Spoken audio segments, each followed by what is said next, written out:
సొరకాయతో చాలా వెరైటీస్ చేసుకోవచ్చండి. ఈ విధంగా కుక్కర్లో చాలా సింపుల్గా ఈజీగా టేస్టీగా చేసుకోవచ్చు.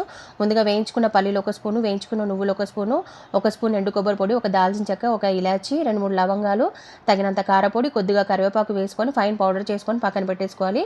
కుక్కర్లో సరిపడా నూనె వేసుకొని 1/2 టీ స్పూన్ జీరా, 1/2 టీ స్పూన్ ఆవాలు, 2-3 పచ్చిమిర్చి, మీడియం సైజ్ ఆనియన్ ఒకటి, కొద్దిగా కరివేపాకు వేసుకొని లైట్ గోల్డెన్ కలర్ వచ్చేలాగా ఫ్రై చేసుకొని 1/2 టీ స్పూన్ అల్లం వెల్లుల్లి పేస్ట్ వేసి పచ్చివాసన పోయేలాగా ఫ్రై చేసుకొని కట్ చేసుకున్న సొరకాయ ముక్కలు, 1/2 టీ స్పూన్ పసుపు, తగినంత ఉప్పు వేసి ఒక 10 నిమిషాల పాటు చక్కగా ఫ్రై చేసుకోవాలి.